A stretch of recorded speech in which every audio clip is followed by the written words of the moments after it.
Ça sonne parce que c'est vide. Ça a été dégagé, ça a été délivré. Ça a été simplifié. Et là, ça sonne pas parce que c'est plein. Il y a trop de moi. C'est la grande parole de Jean-Baptiste, la grande parole je dirais, guérissante, je dirais même, qui nous montre le chemin. Il faut que moi diminue pour que toi, et que toi tu apparaisses. Il faut que le Saint apparaisse. Il ne peut apparaître que si moi je diminue. Moi diminue. C'est ce que dira Maître Eckhart ou Jean Toller dans cette grande tradition mystique de Renan. Si tu veux que Dieu entre, il faut que tu sortes. Dehors. Dehors de toi. Bon, dehors. En tout cas, effacement plutôt. Effacement. L'effacement. Voilà, donc on va procéder comme ce matin avec deux moments, si vous le voulez. Un moment, on fera une pause de nouveau et puis on se retrouvera après, donc peut-être jusqu'à 5h30, 6h moins 20. Bon, je crois qu'il y aura un rosaire qui sera proposé avec Gilles, voilà, à 5h30, mais bon, on continuera également avec les temps de questions, si vous voulez. Alors, ce que je propose, donc effectivement, on était resté ce matin. Par rapport à ce matin, ça va, parce qu'on a partagé le chemin un peu, ce sont des rappels pour beaucoup d'entre nous, mais ça permet quand même de situer aussi le chemin de ce qui se vit. Donc on était resté, si vous voulez, avec cette belle image, je trouve, du grand livre de la nature, qui est, vous connaissez, l'histoire un peu du saumon du Canada, qui en fait naît dans le haut de la source, et puis après ils vont descendre pour aller dans l'océan, donc voilà, tout un ensemble, ils vont faire leur vie, puis à un moment donné arrive le moment où à travers cette espèce de rythme biologique, ils s'entendent, ils sentent qu'il faut qu'ils naissent, ou en tout cas ils donnent naissance. Ils donnent naissance, et là, à ce moment-là, ils remontent le fleuve à contre-courant pour aller frayer au sommet. Et ça, je crois que c'est un peu notre chemin. Voilà. J'ai l'impression que parfois on rame parfois à contre-courant de la société aussi, par moment, pour être honnête. Quand on commence à être engagé, parfois on se dit, mais je suis pas de ce monde, qu'est-ce qui se passe? Enfin, on rame un peu à travers les idées un petit peu collectives. Parfois également dans notre famille, on est un peu à contre-courant aussi. Non? Et puis parfois aussi, c'est dans chacun d'entre nous où on est invité justement à ne pas suivre les tendances habituelles et naturelles, psychiques, comme on l'a vu ce matin, qui sont entraînées, et que là, au nom de la liberté, on croit qu'on est libre. En vérité, on va le voir, en fait, ce sont nos animaux intérieurs qui jouent à notre place. Dans une dimension très réactionnelle, très réactive, dans nos logiques, voilà, c'est souvent nos animaux intérieurs, le truc qui part, la colère, le truc, enfin, ou la tristesse, ou devant les événements du monde, et aujourd'hui, il me fout franchement, en fait, qu'est-ce qu'il y a comme truc, il y a pas mal d'occasions de se... Et tout de suite, le problème, c'est le manque de recul. Tout de suite, pof. Puis aujourd'hui, il me semble que les systèmes de réseaux sociaux, enfin, il me semble, mais tous les systèmes obligent presque, en fait, une espèce de réactivité immédiate, en fait. Et là, on perd complètement, justement, la notion de prendre du recul. Et en grec, époquer, prendre du recul, se désidentifier pour après pouvoir poser une parole ou un acte. Tout est sollicité aujourd'hui pour vraiment être hyper réactif, tout de suite, il me semble, dans des logiques souvent de communication. Ils sont très, très... Ça, on s'est piégé par ça. Vraiment, on s'est très piégé, et puis donc du coup, voilà, on est souvent embarqué dans les situations et dans des systèmes d'idées. Donc voilà, toute l'histoire, c'est ça. Donc comment en fait faire ce chemin? C'est pour ça que je vais utiliser, si vous voulez, aujourd'hui, peut-être une image qu'on n'a pas trop l'habitude d'entendre, justement l'image des poissons. Et ces poissons qui habitent nos profondeurs. Et on va voir à quel point, en conjuguant toujours à la fois la dimension traditionnelle des textes bibliques et puis l'école des pères du désert, des pères et des mères du désert, on le verra tout à l'heure, également les sciences contemporaines, dans la psychologie des profondeurs, comment on peut arriver à trouver peut-être un chemin. Donc l'histoire pour nous, c'est comment en fait, au cœur des baptêmes que nous avons pu vivre dans la majorité d'entre nous. On est baptisés, souvent tout petit, sans forcément de conscience, mais en tout cas le baptême est là, et puis on l'a vraiment vécu aussi de manière adulte pour certains, avec ses différentes étapes. Comment en fait on se rend compte que, je dirais, une fois qu'on est baptisé dans les fonds baptismaux, c'est vrai qu'on reçoit une plénitude, mais le chemin ne s'arrête pas là, c'est le début presque. Et mu par cette grâce reçue, c'est comme si toute notre vie allait être, on pourrait le dire, un long baptême continué. On passe notre temps, et les événements sont là, et les rencontres parfois agréables ou difficiles aussi, où les événements que nous vivons viennent nous percuter pour nous inviter à travers ce qui se réveille en nous, à plonger dans nos profondeurs, si vraiment nous choisissons cette voie du disciple, et non pas de projeter à l'extérieur en disant c'est de la faute des autres, et moi je suis toujours impeccable, donc ce côté un peu victime, qu'on peut parfois avoir, enfin, voilà, ce côté où c'est toujours de la faute des autres, ou du monde, moi finalement, voilà. Quand on quitte cette dimension-là, et qu'on choisit de faire de ce qui nous arrive, d'agréable ou de désagréable, une occasion de conscience, tout du coup devient une possibilité d'entrer dans les eaux intérieures, dans la profondeur. C'est d'accord avec ça, c'est toute cette logique vraiment de ce chemin qui nous est proposé. Donc c'est toute cette dimension donc, de ces baptêmes continués. Et donc, ce que je propose peut-être avant d'entrer dans cela, c'est peut-être de vous rappeler justement ce qu'on avait abordé ensemble lors de la première séance, donc il y a 2 semaines. On avait abordé cette explication aussi, donc on a vu ce matin, corps, âme, esprit, rappelez-vous, toujours cette étoile polaire dans la tradition des anciens, l'anthropologie, donc l'être humain créé à l'image de Dieu, est capable de ressemblance. Donc on retrouve le même verset, mais là par contre je vais essayer de reproposer, mais pas très long, simplement en quelques minutes, justement ce que certains aujourd'hui ont pu aussi entendre en partant du livre de la Genèse, et vous rappelez en particulier ce verset qui suit. Dieu crée l'Adam dans son image, dans l'image de Dieu il crée lui, et on a beaucoup traduit dans les interprétations classiques qu'on retrouve dans toutes les exégèses et même patristiques aussi, hommes et femmes, il crée eux, avec l'explication, si vous voulez, que dès le récit des deuxième récit dans le premier récit, on est déjà avec une notion de la création de l'homme et de la femme, extérieure. Or, vous le savez, aujourd'hui, d'autres interprétations ont été proposées, de la tradition juive particulièrement, mais aussi, justement, en prenant appui sur le travail, vous le savez, d'une femme qui a été très féconde pour cela dans cette dimension judéo-chrétienne, c'est Annick de Souzenel. Et lorsque là, elle propose une lecture, qui est une lecture, du coup, qui ne s'oppose pas, en tout cas, qui est un autre point de vue, encore une fois, mais une lecture intérieure du texte.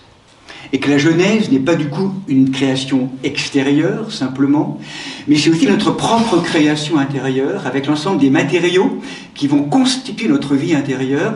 Et là arrive ce moment où l'être humain est créé, et donc là, dans les mains de Dieu, c'est pas homme et femme, c'est nous avec la dimension mâle et femelle.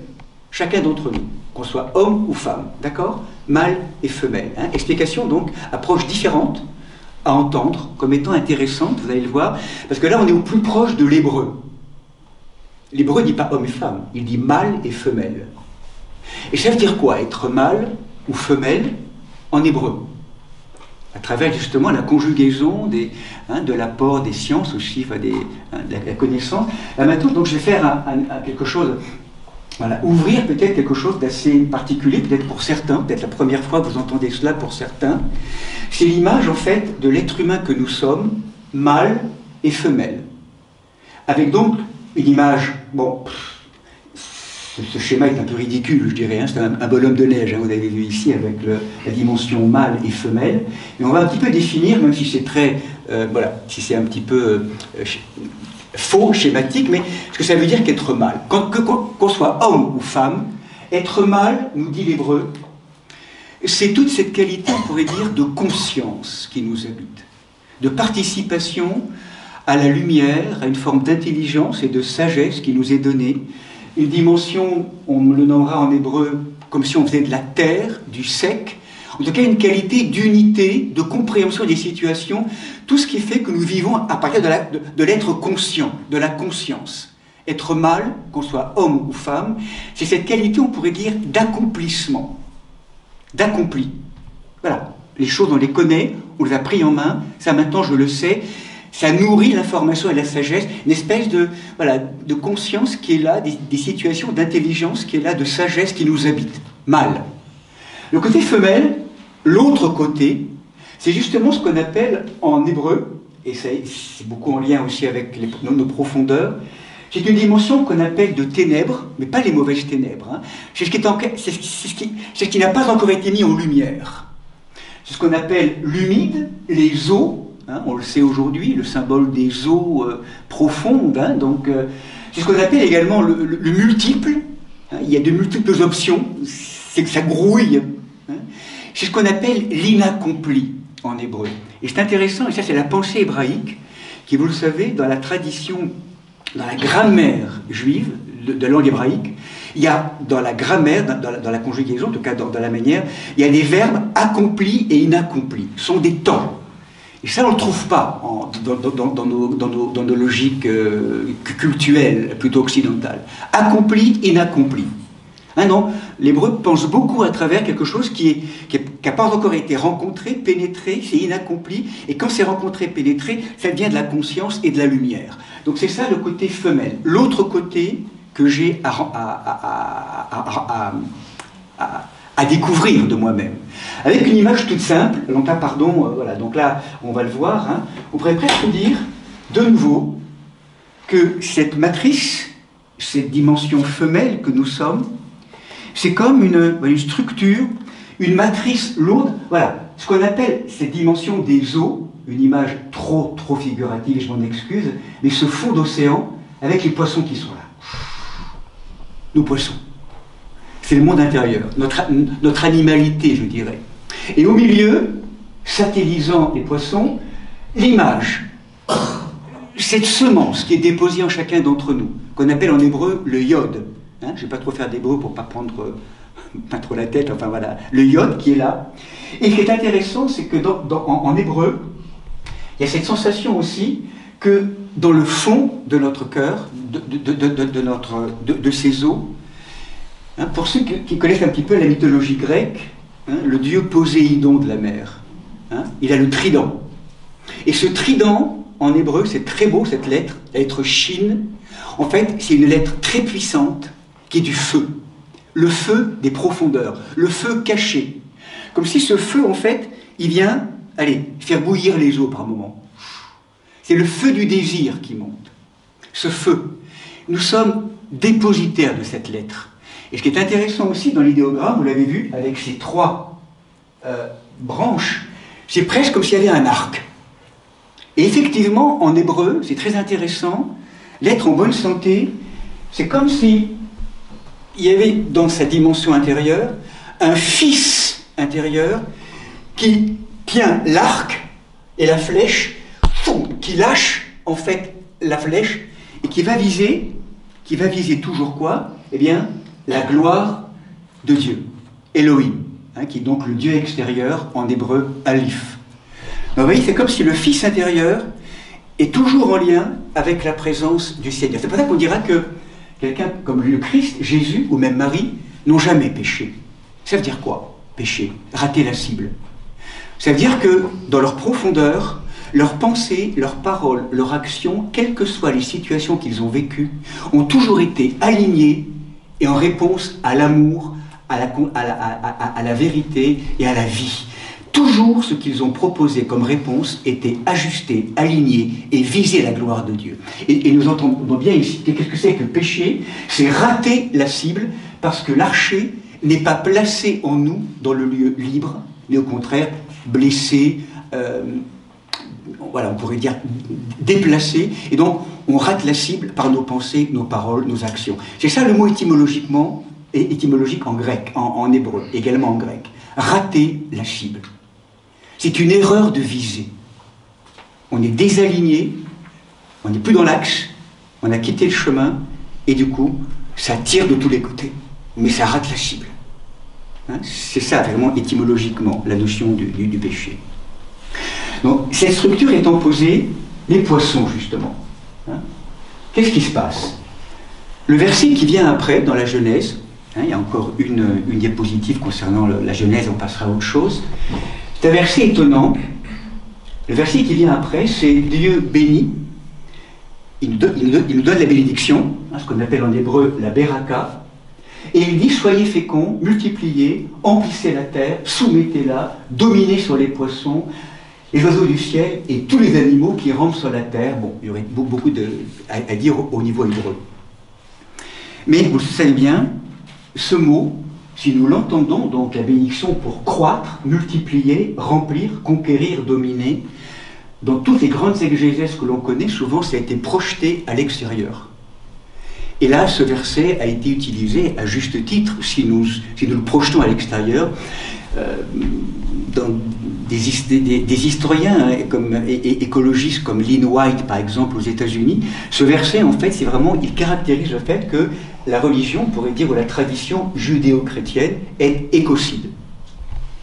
Domination, manipulation du vivant, en tout cas manipulation, domination, espèce de force extérieure. Si on l'entend que d'un point de vue extérieur, effectivement, c'est un verset qui est très difficile dans cette domination, hein, dans cette action, je dirais, maltraitante, avide, dominante de l'homme sur la création. En vérité, en hébreu, il s'agit de toute autre chose. Il ne s'agit pas de dominer la création à l'extérieur, mais il s'agit, en vérité, munis de cette force que nous donne la bénédiction, d'aller rencontrer nos animaux intérieurs et les dominer, c'est pas les dominer par l'extérieur, mais c'est les habiter du dedans par l'amour pour les convertir. Il s'agit bien d'aller rencontrer son cosmos intérieur, tous ces poissons et ces émotions, ces dragons qui m'habitent, et non pas à l'extérieur. Littéralement, on pourrait dire que l'Adam peut alors vaincre, mais vaincre en l'habitant du dedans son cosmos intérieur. Non par la force ou la violence, en luttant contre, mais en intégrant nos énergies par un combat avec, pour transformer ces énergies inaccomplies, sauvages, qui jusqu'à maintenant jouent à notre place. Et là, quand je pense à ces animaux, je pense à quoi? Je pense à la vipère qui n'arrête pas de dire des mauvaises paroles, des jugements. Paf, en nous, comment ça sort facilement, des jugements, des mauvaises paroles. Le taureau possessif, avide, jaloux, le lion qui rugit, enfin le lion de l'ego, moi, dans l'esprit de domination en fait intérieur. Hein. Je parle vraiment de notre monde, de notre bestiaire intérieur. Il n'y aura pas de changement au cœur du monde dans la véritable écologie s'il n'y a pas la prise en main de notre cosmos intérieur. Et le drame aujourd'hui, c'est le collectif, c'est qu'on n'a pas, à mon avis, encore entendu complètement de plus en plus d'êtres se réveillent. Mais l'écologie vraiment intégrale et profonde nous rappelle que c'est d'abord et avant tout ce travail que nous avons à accomplir dans nos profondeurs. Et le mot qui est là, hein, dominer, plonger, hein, c'est le mot yarod. Il y a le baptême, donc là encore, on est invité à baptiser, et vraiment, ça permet à l'homme de lutter et de descendre avec la jalousie, la tristesse, la colère, l'angoisse, la rancune, tout ce qui m'habite en fait, hein, qui trame plus ou moins dans nos psychologies, nos climats qu'on connaît bien, enfin, ces poissons régulièrement qui nous hantent et qui nous rongent. On n'y arrive pas. On est identifié à eux, hein, ces poissons qui sont là. Comment de plus en plus les voir à l'œuvre, sans désidentifier, les voir à l'œuvre. On va voir maintenant comment on va pouvoir travailler avec ça, et de telle façon que toutes ces énergies, dans ces profondeurs, on va être invité à les rencontrer, à les nommer, pour les intégrer et les retourner en lumière. C'est tout le travail psycho-spirituel qui nous est demandé aujourd'hui plus que jamais. La nature, la création, les océans, saturé de plastique aujourd'hui, nous le crient.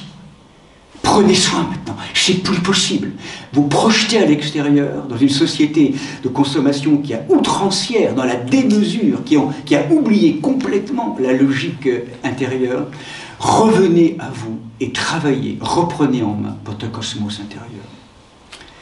toutes ces énergies qui nous... ce que nous rappellera Michel Maxime Heger, vous vous rappelez dans son très beau livre La Terre comme soi-même, il nous dit qu'aujourd'hui les 3 enjeux essentiels, on y est. Vaincre nos peurs, réorienter nos désirs et guérir nos blessures. Tant qu'on n'est pas là-dedans, on continue à nourrir le système dont on peut regretter, dont on peut continuer à... C'est ce travail intérieur qui est en lien simultanément avec nos engagements extérieurs. Il n'y a rien à opposer. Mais ce travail intérieur, c'est vraiment ce travail de découverte, on pourrait dire, de ce qu'on appelle en hébreu l'isha, qui est l'autre côté de nous-mêmes, la dimension inconsciente. Peut-être que la femme, pour ça, je pense, c'est peut-être plus douée que l'homme, pour l'instant. Je ne sais pas comment dire, pas qu'elle est plus douée, mais il y a une nature en lien avec l'intériorité et la maternité, quelque chose qui est peut-être plus doué, de nommer les émotions aussi, qui est parfois peut-être plus... Voilà, bon, pas non plus généralisé, c'est un petit peu idiot, mais quelque chose vraiment d'intéressant qui est là. Et donc, voilà, simplement pour vous rappeler en gros l'histoire, peut-être qui pourrait nous, voilà, pour résumer ça, puis on va aller rejoindre après justement un héros biblique sur lequel qui va travailler un peu comme ça pour l'illustrer. Eh bien, en fait, voilà, mâle, femelle, je rappelle, donc alors à la place des poissons, je mets des petits animaux maintenant, le lion, le singe, le tigre, enfin bon, notre bestiaire intérieur, avec les différentes énergies et émotions que ça veut dire en chacun d'entre nous. Pareil, toujours le feu, l'arc, tchouk, qui monte. Quel est le processus? Qu'est-ce qui se passe, pourrait dire, si on voit un petit peu au niveau du microscope, physiologiquement, dans cette formation, dans la manière de procéder, c'est quoi? À un moment donné, arrive un événement, quel qu'il soit, une rencontre, et là, quelque chose ébranle ma terre. Quelque chose de difficile, une rencontre, un deuil, un arrachement, un événement fort, une maladie, je ne sais pas, une relation douloureuse, conflictuelle, difficile avec voilà, en famille ou en communauté, peu importe. Quelque chose qui se passe, qui fait que là on sent qu'on est débordé, quelque chose qui tremble en nous. Et là, l'expérience, être mâle, qu'est-ce que c'est? Oui, c'est être lumineux, lumière, mais c'est aussi se savoir faible et se souvenir qu'il y a en nous, au cœur de nous-mêmes, dans nos profondeurs, dans l'autre côté de nous-mêmes, une force qui est là, déposée, qui va m'aider à traverser l'épreuve qui m'est donnée de traverser, à l'intérieur.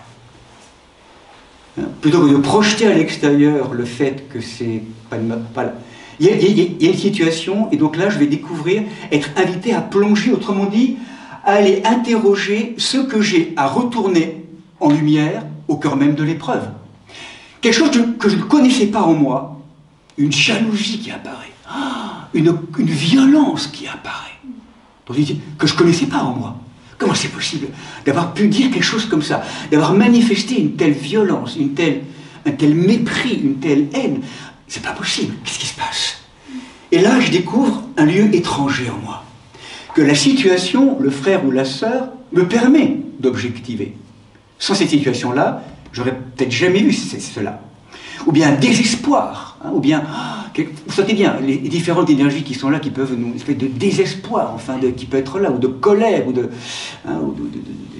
d'addiction, d'attachement tellement fort. En tout cas, arrive un moment où il va me falloir, avec cette expérience, pénétrer et épouser ce qui m'est étranger, et que finalement je découvre que ce que la situation manifeste comme énergie difficile à rencontrer, et que la rencontre avec l'autre ou le départ, enfin la situation, ce que je ne voyais pas m'oblige à aller rencontrer un lieu de moi-même que j'ignorais, dont j'étais porteur, et que l'autre, dont l'autre est révélateur.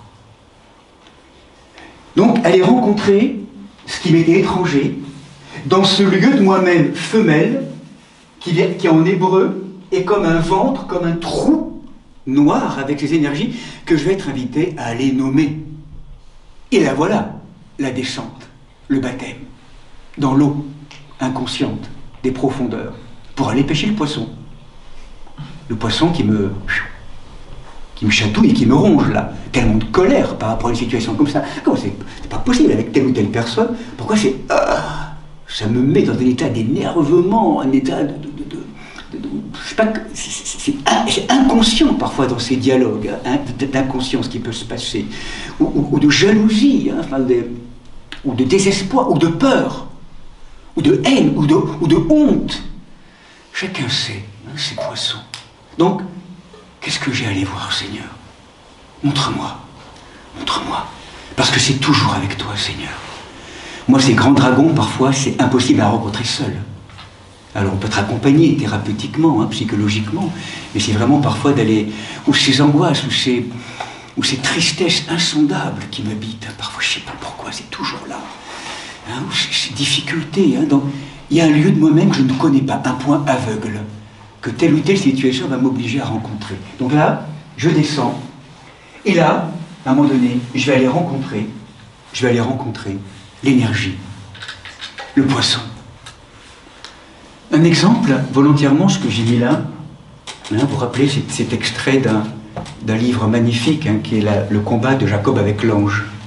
Mais finalement, c'est un exemple magnifique, on l'avait abordé il y a la semaine dernière ou il y a 2 semaines, simplement pour se rappeler ce texte magnifique.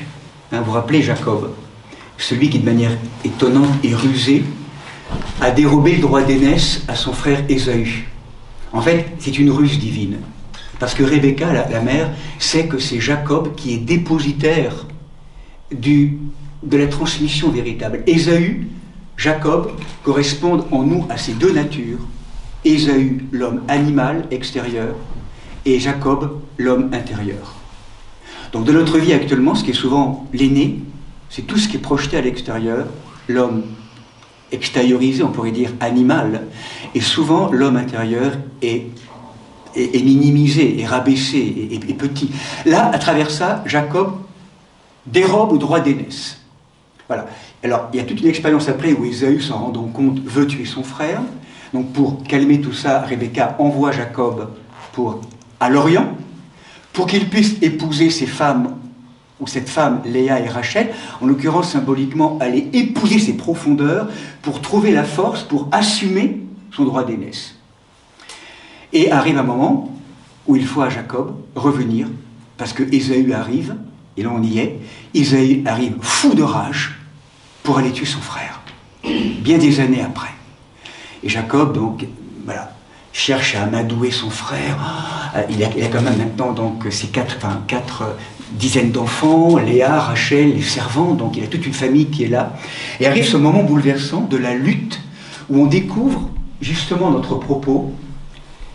Jacob est rempli de peur, mais de colère par rapport à son frère. De haine aussi sans doute, mais surtout de peur. Peur de sa violence du frère d'Ésaü, de la violence de son frère Ésaü. Et là arrive ce passage bouleversant dans le chapitre 32 de la Genèse. Cette nuit-là, il se leva, prit ses 2 femmes et ses 2 servantes, ses 11 enfants, verset 23. Il passe le gué du Yabok. Il les prit, il leur fit passer le torrent, et il fit passer ainsi tout ce qu'il possédait, et Jacob reste seul. 3 fois le verbe passer.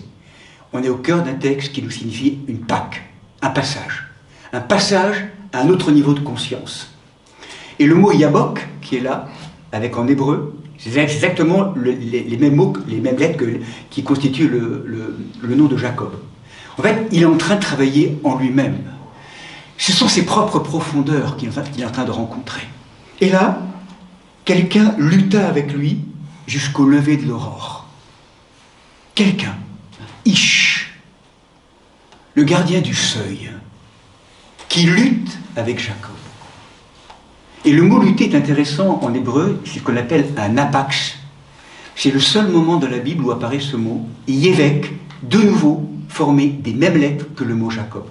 En fait, dans l'expérience que vit Jacob, il est en train de rencontrer et de faire face à ce grand poisson. En fait, il est en train de rencontrer son Ésaü intérieur. La haine, la colère.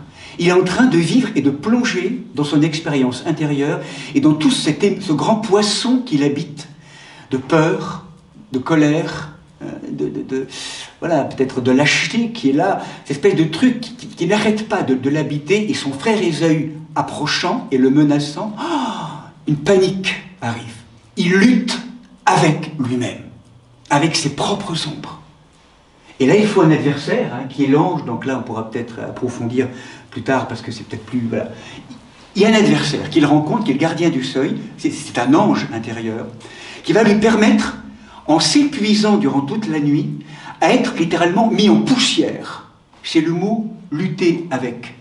Il est mis en poussière, une tunique de peau qui va donc disparaître pour que Jacob, à l'aube, à l'aurore, dégagé ou libéré, ayant intégré cette énergie, eh bien, va recevoir un autre nom, hein, qui est Israël. Il a lutté avec Dieu, lutté avec toutes ses forces intérieures. Et Dieu s'est fait résistance pour qu'il naisse à lui-même. C'est comme l'équivalent d'un combat dans l'art martial. Hein, il faut qu'il y ait l'adversaire.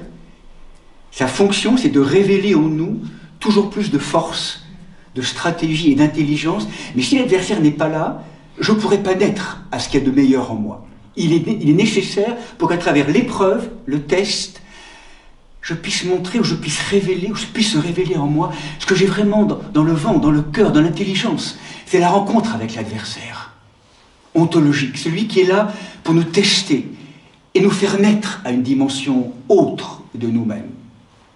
Et parfois, certaines personnes ont cette fonction dans notre vie, hein, régulièrement, qu'on rencontre.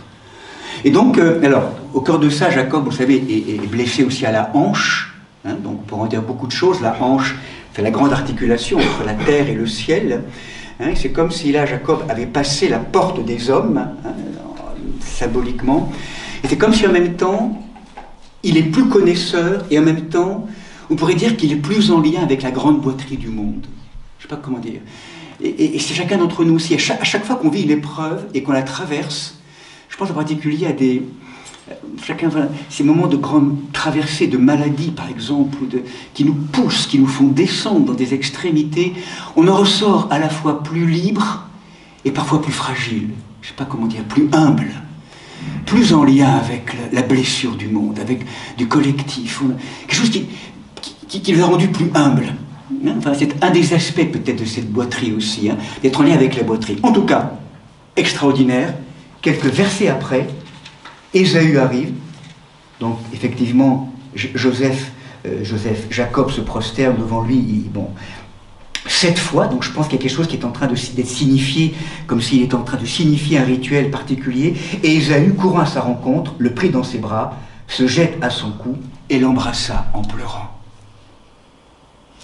Voyez, Jacob a intégré son Ésaü intérieur en transformant ses énergies, en les retournant en lumière, et extérieurement, Ésaü arrive. Il était fou de haine quelques semaines auparavant, il arrive et il l'embrasse. C'est pour dire que tout le travail que nous pouvons faire intérieurement de cet ordre-là par rapport à une personne, littéralement, est opératif. Ça transforme la situation extérieure. Hein, il y a un renversement et un changement de perspective complet. C'est vraiment quelque chose de très intéressant pour nous. Hein, je crois qu'on peut l'avoir expérimenté aussi par moments. Hein, ce moment où vraiment, quand on ne peut absolument pas changer de situation, c'est tellement fermé et clos, sans issue. Un travail intérieur qui vient viser véritablement ces poissons que nous savons que nous avons à travailler, peut être véritablement opératif et libre. Hein. Donc, c'est pour ça que ces rencontres souvent douloureuses, difficiles avec des êtres sont bénies parce qu'ils nous permettent un tel travail de transformation. C'est inouï.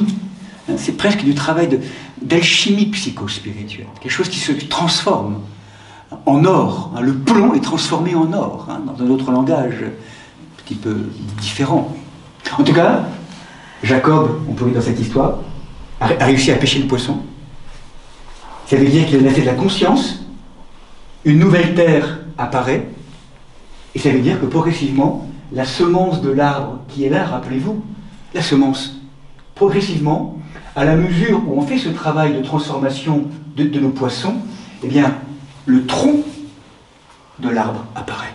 On construit l'arbre que nous sommes en pénétrant et en transformant nos énergies inaccomplies en accomplies. Bon, mais il n'y a pas qu'un poisson. C'est ça, souvent le problème, c'est qu'il faut y redescendre. Hein. Et puis parfois, il y a le même poisson, il faut le pêcher. Enfin, je sais pas comment dire. Parfois, on peut l'avoir, mais enfin, quand il y a des colères et des rancunes, ou même tout le travail du pardon, par exemple. Je pense au travail du pardon. Quand on voit, par exemple, les drames qui se sont passés quand on était enfant, tous ces abus, toutes ces logiques tellement douloureuses, il faut parfois des années, toute une vie pour arriver à pardonner et à lâcher, en fait, cette douleur, mais surtout cette colère, ou cette légitime, tout ce travail. Hein, il y a des poissons où il faut vraiment y revenir régulièrement. Plus l'atteinte a été profonde, hein, en recevant une information très forte, et plus c'est tout ce travail. Et à terme, donc, hein, un poisson, à un moment donné, donc on a conquis une terre, puis là, quelque chose qui est donc du coup, après une épreuve, une intelligence et une sagesse plus intéressante, plus importante, et à un moment donné, arrive un autre événement de notre vie, plaf, de nouveau ça tremble, et hop, on est redescendu encore plus profondément, jusqu'à ce qu'à un moment donné, bon, à un moment donné, au fur et à mesure, quand même, va peut-être apparaître l'arbre. L'arbre que nous sommes, c'est à terme, eh bien, l'avènement de l'être saint. La sainteté, c'est l'apparition de l'arbre, au fur et à mesure de la construction et de ces passages dans notre inconscient, dans notre inaccompli, pour créer l'arbre. Donc il n'y aura pas de chemin d'avènement si nous ne consentons pas régulièrement à redescendre dans nos profondeurs. Donc, descente après descente, mort, mutation et résurrection. L'arbre de plus en plus devient grand, pour qu'à un moment donné on puisse donner ses fruits, qui sont des fruits de sainteté, hein, des fruits de...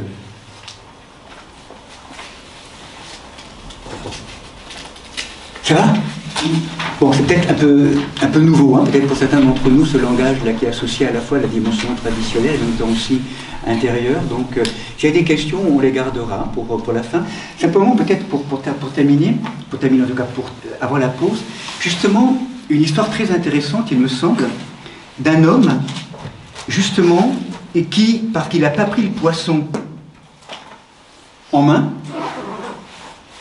ce qui lui est arrivé, et ce qui nous arrive tous, j'ai fait manger par le poisson. C'est cette photo. Hein. En fait, il y a, vraiment dans le texte biblique, c'est très intéressant. On ne prend pas le poisson, c'est vraiment un combat. C'est un combat. Donc si on ne prend pas le poisson, si on ne le dévore pas, lui, il le dévore. Il n'y a qu'à voir. Si on ne prend pas en main l'énergie de colère ou de haine ou tout ça, on est dans le poisson de la colère et de la haine, et on est submergé, quoi. On est dévoré par la colère et par la haine. Donc lui, vous savez qui c'est? Jonas. Donc Jonas, en fait, c'est intéressant, simplement parler un petit peu de Jonas, un petit quart d'heure, 10 minutes avant la pause. Jonas, donc, prophète Jonas, la parole de Yod et Vavé fut adressée à Jonas, Jonas,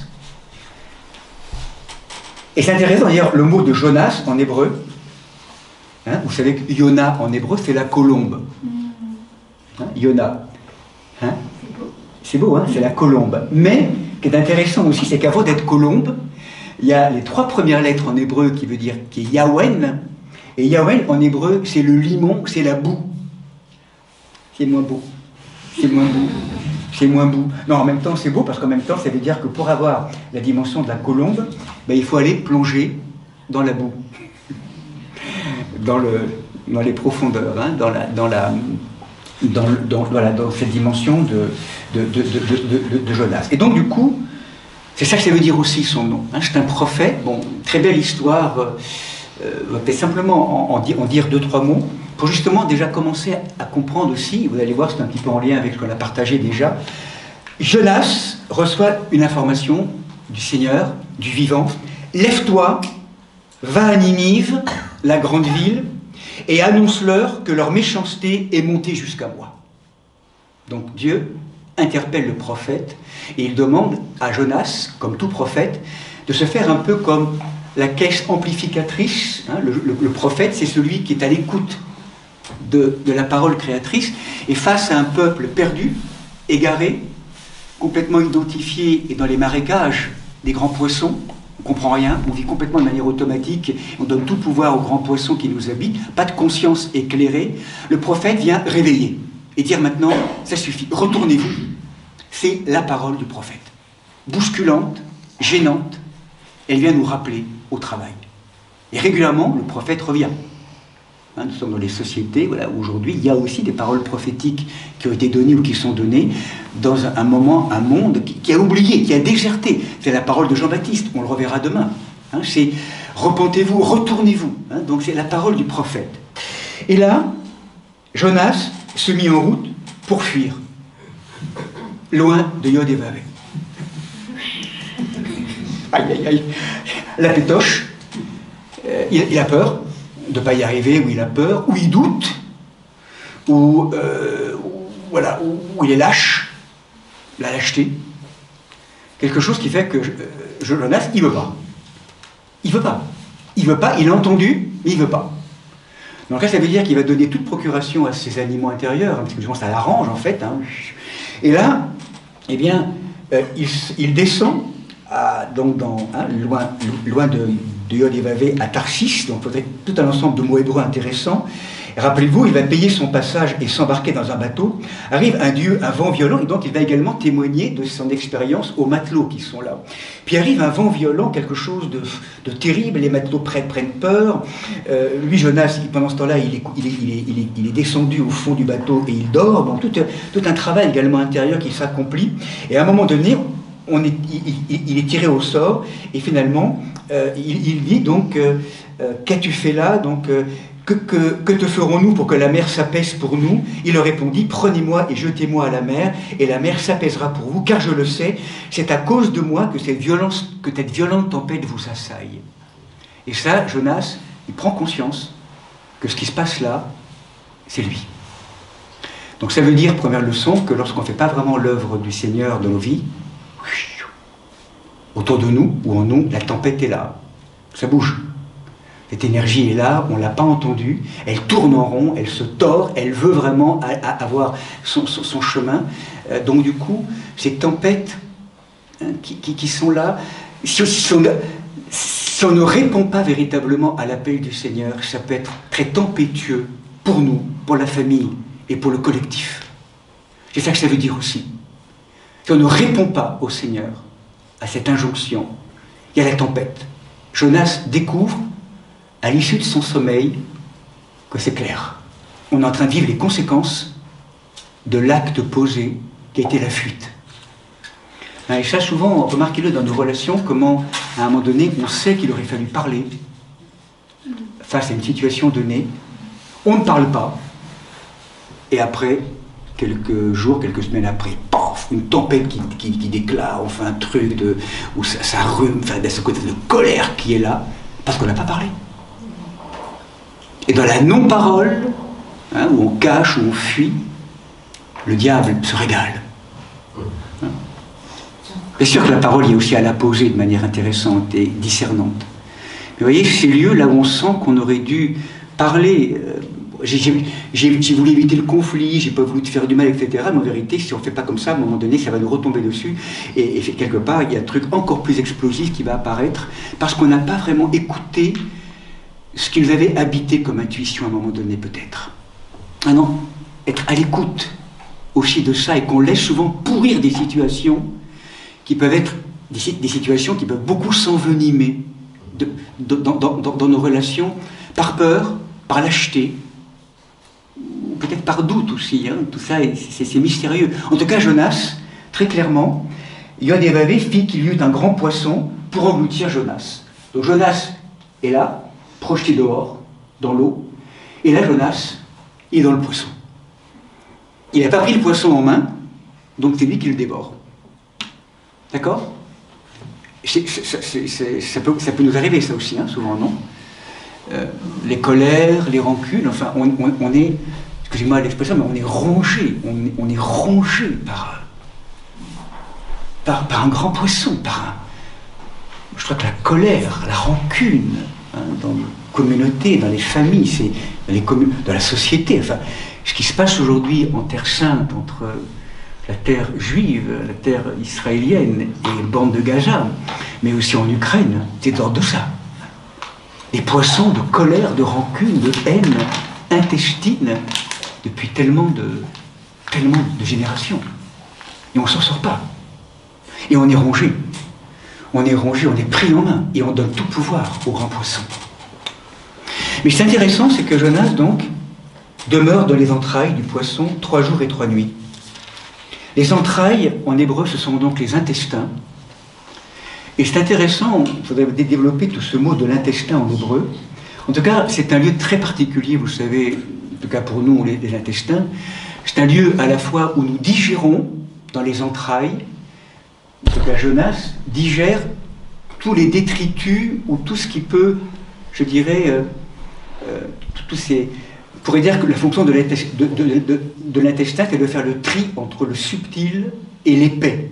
Je ne sais pas comment dire, les détritus, en tout cas, qui vont donc être après expulsés, et comment le subtil de la nourriture va être intégré donc, à la circulation donc, sanguine. Donc c'est un lieu à la fois de séparation entre l'épais et le subtil, donc tous les détritus. Donc là, Jonas, dans le grand poisson, puisqu'il n'a pas voulu, en fait, il n'a pas intégré le poisson, c'est lui qui le ronge, mais en même temps, il est debout dans ce poisson pour essayer d'en faire un chemin maintenant. Et donc, dans les entrailles, il va se laisser dépioter, purifier de tout ce qui pouvait, dans sa vanité, dans sa peur, dans sa lâcheté, donc tous ces détritus, en fait, de son âme, il va être purifié. Et en même temps, l'intestin, c'est aussi le moment où on reçoit une information qu'on va digérer, une information subtile. Et c'est ce qui se passe dans les entrailles du poisson. Comme si au corps même de tout cela, si on se met en situation d'écoute, dans nos colères, jalousie, toute puissance, tristesse, quelque chose qui va nous être dit d'un chemin de transformation. Et simplement, pour terminer, rappeler cette très belle prière, justement, de Jonas, qu'on a chanté ce matin ensemble au Laude. Donc je terminerai avant la pause. De la détresse où j'étais, j'ai crié vers le Seigneur. Voilà, ça y est. Jonas crie vers le Seigneur. Voilà, il a fui, il s'est détourné, et là maintenant, il s'est retourné. Il a entendu que tout ça, c'était sa part, sa responsabilité. Il n'est plus victime, il redevient sujet, et là, il reprend en main, j'ai péché contre toi. Je crie vers le Seigneur. Et il m'a répondu. Du sein du Sheol, de ces zones infernales, de ces zones où le feu, mais ce feu purificateur, en fait, le mot Sheol, il faudrait beaucoup le développer, c'est un mot très riche en hébreu. J'ai appelé, tu as entendu ma voix, tu m'avais jeté dans les profondeurs, au cœur de la mer, et le flot m'environnait. Tu m'avais demandé au cœur même des entrailles de descendre dans les profondeurs, de plonger dans mes eaux intérieures. Tu m'as demandé un baptême, Seigneur, pour que j'aille retrouver et retourner ce poisson que je n'ai pas voulu intégrer et qui m'a finalement mangé. Toutes tes vagues et tes lames ont passé sur moi, et moi je disais, je suis rejeté de devant tes yeux.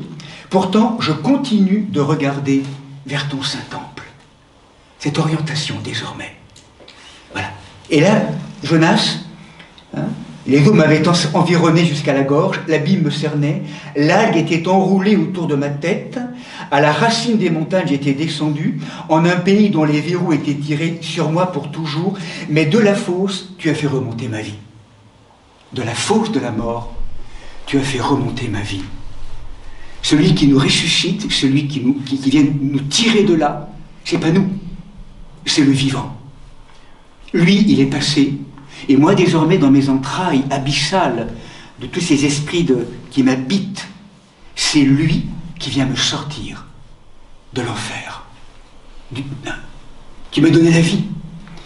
C'est pas possible sans la présence du Seigneur et de l'Esprit. C'est lui. Encore une fois, on l'a rappelé ce matin. Tandis qu'en moi, mon âme défaillait, je me suis souvenu du Seigneur. Rappelez-vous ce souvenir, on vient de le voir, le mot « zakor », être mal, ce souvenir plongé dans les profondeurs. Ce souvenir. Je me suis souvenu de toi, et ma prière est allée jusqu'à toi. Ceux qui servent des vanités trompeuses c'est leur grâce qu'ils abandonnent. Quelque part, Jonas lui-même a suivi sa vanité, cette espèce de vanité trompeuse, et c'est la grâce qui l'a abandonné. Mais moi, aux accents de louange, je t'offrirai des sacrifices. Et qu'est-ce que c'est que ce sacrifice? Faire du sacré, justement, hein, le sacrifice des animaux, à ne pas entendre simplement comme on égorge les animaux extérieurement, c'est faire du sacré de nos animaux intérieurs. C'est-à-dire les pénétrer, comme on l'a vu tout à l'heure, du dedans, pour les transformer hein, en lumière, en conscience. Sacrifier, sacri facere, faire du sacré. Faire du sacré de toutes ces énergies inépousées. C'est toute la fonction intérieure hein, qui est la nôtre. Pour retourner, le vœu que j'ai fait, je l'accomplirai. Du Seigneur vient le salut. Et la dernière parole, le Seigneur commanda au poisson qui vomit Jonas sur le rivage. Notre Jonas, enfin, il sort du poisson. Et c'est intéressant, si vous lisez le texte hébreu, Yabasha, la terre, en fait, c'est comme si Jonas arrivait sur du sec. Et le sec, rappelez-vous, lorsqu'on a fait la logique mâle, sec, terre, unique et femelle, multiple, c'est comme si Jonas, en vérité, dans le travail de ce poisson, il a fait ce travail de plonger dans ses propres profondeurs, il est jeté maintenant sur du sec, c'est-à-dire sur une nouvelle terre de conscience, où il est plus unifié, et là, il s'est agenouillé, il a été agenouillé par le Seigneur, et maintenant, il obéit, et il va aller rejoindre Ninive. Tout le travail de retournement.